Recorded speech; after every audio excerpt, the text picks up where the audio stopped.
Where the hell do you think you're sneaking off to at night, lugging a damn pot? I never actually said that out loud, but man, it was screaming in my head the second I spotted Vicky slipping out of the building. Vicky was mine. Well, technically not anymore. She used to be. And here I am, glued to the wall like some half-baked private investigator, without a raincoat, wearing a baseball cap. It was close to midnight, and for your information, I was already on my way home from work. I even managed to walk to the bus stop. I'll come back, grab a bottle of wine, turn on a romantic TV series, wrap myself in a blanket, maybe even twist the vinyl. You know, something cozy.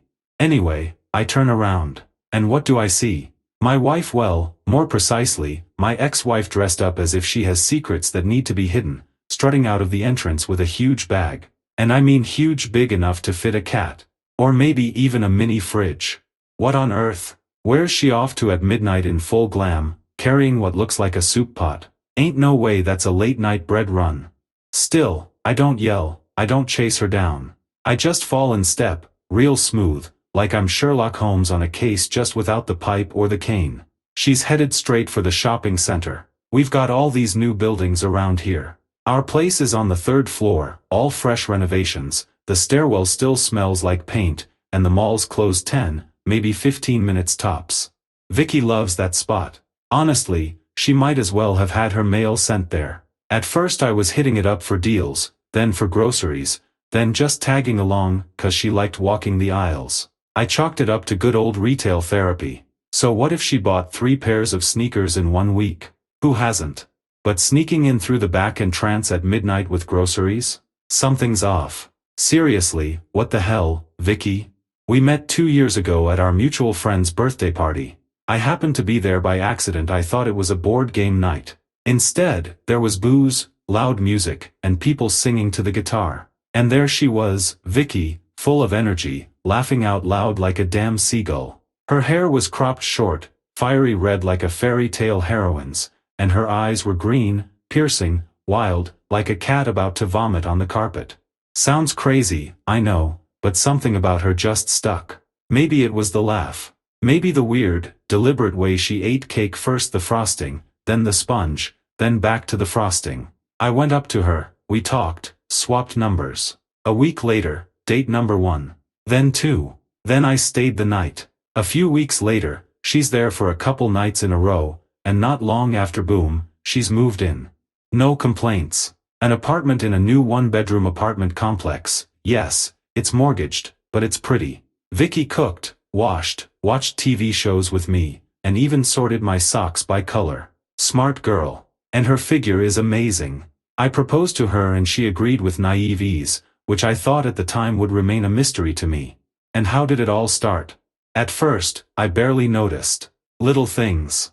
Food disappearing a bit too fast. Nothing dramatic, just odd.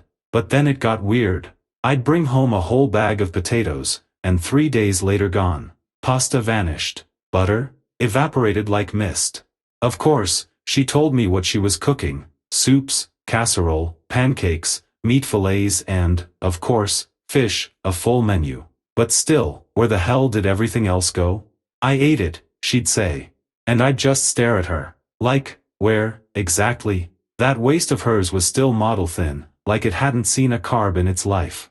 Metabolism, she'd shrug. Thanks to mom and Pilates. And like an idiot, I believed her. Thought to myself, wow, I lucked out. Meanwhile I eat 1 donut and swell up like a blowfish for a week. But then I started noticing something else. She was cooking a lot. Like, too much. As if we weren't 2 people living in a 1-bedroom, but a whole squad of starving dudes hiding in the basement. I never saw them, of course. Just the aftermath, empty pots, wiped out pans, and mysteriously vanishing leftovers.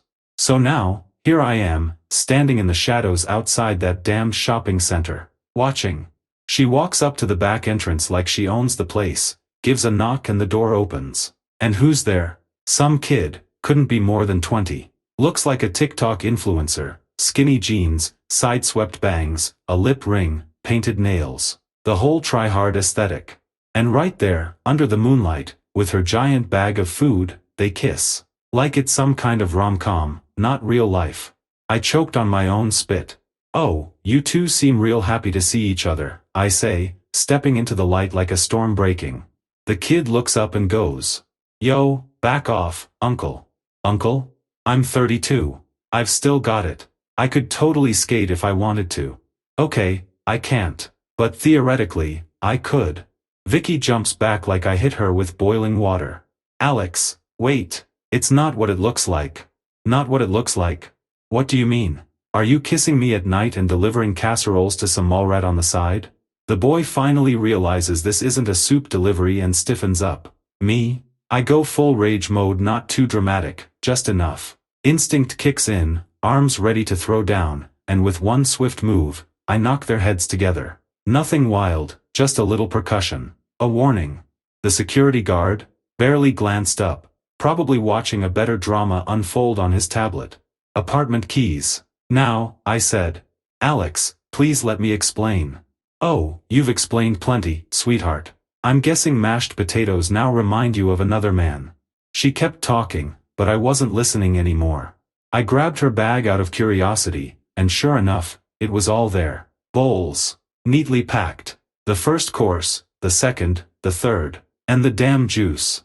Juice, I muttered, shaking my head. Damn it. I was wondering why you were begging for a juicer. You know what stings the most? I actually thought it was love. The real kind. The kind where you eat dinner together and sip coffee in the morning, where holding hands on vacation feels like home, where even a dumb TV show feels incomplete unless you're watching it side by side even if it's so gripping your teeth hurt. But it turned out that I was just serving a free snack bar. A cozy place with a decent view of the mall. Until she left early for a date. With juice. And you know what I've realized? Life's a lot like borscht. Hot at first. Then it cools off. Then it sours, sitting untouched in the back of the fridge. And you find yourself standing there thinking, should I heat it back up? But no, guys. Don't. Throw it out. Start over. Make something new, from scratch. I'm doing great right now. I live alone. I bought a slow cooker. I found a YouTube channel with a cheerful woman in an apron who explains everything slowly, as if I were 5 years old. Now I cook all the dishes myself and honestly, it's damn delicious. But I don't make juice. I gave the juicer to my sister, she has 2 children, it's more useful for them. To hell with it. I can't look at this without hearing uncle in my head. Injury in liquid form. And Vicky? I don't even remember how I got divorced. Quickly, my sister helped me with a lawyer. Later, I heard that the guy had dumped Vicky. His mom returned from vacation, saw some random aunt living in her house, and threw her out. Do I feel bad for her? Maybe a flicker, but not enough to carry home 3 kilos of potatoes every other day. And now, if anyone asks whether I can cook, I smile and say, of course I can. Not a Michelin-starred restaurant, but on a level. But these days, I only cook for one person. Me.